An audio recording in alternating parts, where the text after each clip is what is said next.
কেন্দ্ৰীয় চৰকাৰে ঘৰে ঘৰে বিশুদ্ধ খোৱাপানী যোগানৰ লক্ষ্যৰে গ্ৰহণ কৰিছিল জল জীৱন মিছন আঁচনি কিন্তু গ্ৰামাঞ্চলত প্ৰশাসনতহে পৰিণত হৈছে জল জীৱন মিছন আঁচনি গৰিষ্ঠ সংখ্যক গাঁও আৰু চাহ বাগিচা অঞ্চলত ৰাইজে সুফল লাভ কৰা নাই জল জীৱন মিছন আঁচনি কৰবাত যদি আঁচনি সম্পূৰ্ণ হলেও পানী ওলোৱা নাই আন কৰবাত আকৌ বিতৰণ কৰা হৈছে অপৰিষ্কাৰ পানী বহুতো গাঁৱত এতিয়া পানীৰ পাইপ সংযোগ কৰা হৈছে যদিও ৰাইজে বিশুদ্ধ খোৱাপানীৰ পৰা বঞ্চিত হ'বলগীয়া হৈছে বিভাগীয় মন্ত্ৰীৰ দম্ভালি আৰু ঠিকাদাৰৰ মৈমতালিত পনবন্দী হৈছে সাধাৰণ জনতা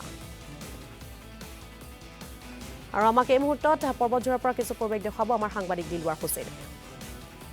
হয় নিশ্চিতকৈ ক'ব লাগিব যে যি বহুবল্কী মন্ত্ৰী জয়ন্ত মল্ল বৰুৱাৰ বিভাগৰ যি জল জীৱন মিছন এই মিছন কিন্তু অনিয়মৰ কথা বা বিসংগতি ক'লে উৰাই নপৰে বুলি ক'লে ভুল নহ'ব মই এতিয়া উপস্থিত হৈ আছোঁ পৰ্বতঝৰৰ যি জংগীৰ কিল্লা দ্বিতীয় খণ্ড আছে সেই দ্বিতীয় খণ্ডৰ যি পানী যোগান আঁচনি জল জীৱন মিছনৰ সেই মিছনৰ সন্মুখত উপস্থিত হৈ আছোঁ আৰু মই প্ৰথমতে সতীৰ্থক দেখাবলৈ অনুৰোধ জনাম যে চাওক এইটো হৈছে যে জল জীৱন মিছনৰ এটা প্ৰকল্প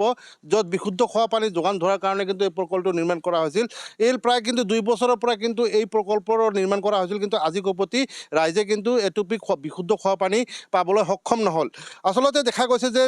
বহুবল্কী যি মন্ত্ৰী জয়ন্ত মল্ল বৰুৱাৰ যি বিভাগ এই বিভাগত আচলতে যে তেখেতে দাম্ভালিমূলক কথা কিন্তু কাৰ্যক্ৰমতে আচলতে তেখেতে বিফল মন্ত্ৰী তাৰ কিন্তু জল পটপটকৈ ইয়াতে ওলাই পৰিছে আৰু যি জল জীৱন মিছন যি দেশৰ প্ৰধানমন্ত্ৰী নৰেন্দ্ৰ মোদী ডাঙৰীয়াৰ যি সপোনৰ আঁচনি জল জীৱন মিছন ঘৰ ঘৰ নল ঘৰ ঘৰ জল কিন্তু নল আৰু জল কোনোটোৱে ৰাইজে কিন্তু নাপালে আৰু এই সপোন প্ৰধানমন্ত্ৰীৰ সপোন কিন্তু বাস্তৱত ৰূপায়ণ কৰাৰ ক্ষেত্ৰত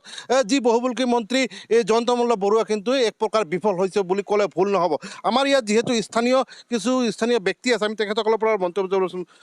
যত্ন কৰিম আচলতে কিমান দিনৰ পৰা এই প্ৰজেক্টটো মোটামুটি 2 বছৰমান হ'ল 2 বছৰমান হৈছে মোটামুটি 1 বছৰলৈকে মানে পানী দেওয়ার কথা আছিল কিন্তু এতিয়ালৈকে 3 দিন না 5 দিন মান দিছিল 5 দিন দেওয়ার পিছত পানী নাই আর যা মানে আমার যেটো পানী ওলাব যেটো নলটো বেয়া আপোনালোকে চাব অলপ আৰু মাটিৰ তলত যেনেকৈ মানে পাইপটো ল'ব লাগে পাইপটো ফটা মানে পানী দিলে মানে ৰাস্তা একদম বেয়া হৈ যায় তাৰ মানে কি যিজন এই যেটো আঁচনি হৈছিল এই দুৰ্নীতি সংগঠিত হোৱাৰ কাৰণে আচলতে ৰাইজে পানী পোৱা নাই দুৰ্নীতিটো হৈছে আমি কৈছো আমি গাঁৱৰ মানুহে কৈছো যে এইটো এনেকৈ কৰিব নালাগে মানে আমাৰ কথা কোনো মাত দিয়া নাই কিমান দিনৰ পৰা ৰাইজে বিশুদ্ধ খোৱা পানীৰ পৰা তেওঁ বঞ্চিত হৈ আছে 1 বছৰমান হৈছে 1 বছৰৰ ভিতৰত মোটামুটি 4-5 দিন দিছিল আচলতে দেখা গৈছে যে যিসমূহ ঠিকাদাৰে কাম কৰিছিলে সেই কামসমূহ কিন্তু ঠিকমতে নকৰাৰ কাৰণে কিন্তু এই পাইপবিলাক ফুটি গৈছে আৰু ৰাইজে পানীৰ পৰা বঞ্চিত হৈছে আমাৰ মতে আৰু স্থানীয় ব্যক্তি আছে আমি তেখেতসকলৰ মন্তব্য ল'বলৈ যত্ন কৰিম কি ক'ব আচলতে এই প্ৰকল্প আমি আৰ কি কম ইয়াতে যে পানীৰ পাইপবিলাকো এতিয়ালৈকে জোৰাই দিয়া নাই মাটিৰ নিচত যেটো সেইটোও জোৰাই হোৱা নাই সিহঁতে পলাইছে এতিয়া মাটি ফেলাইছে পইচাটো দিয়া নাই আৰু ঘৰ ভাড়া লৈছে কাৰেণ্ট লৈছে পইচা দিয়া নাই সিহঁতে পলাইছে কয় আমালোকে পইচা পোৱা নাই ক'ৰ পৰা দিম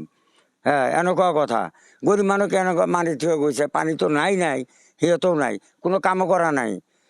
গান্দা গুটি আৰু মানে এই পাইপবিলাক যে বিচাৰিছে এনেই আছে জইনও লগাও নাই এনেকুৱা অৱস্থা পানীটো খাওয়া পানীটো দূৰৰ কথা হাত মুখো ধোৱা পানী নাই ইয়াতে দেখা গৈছে যে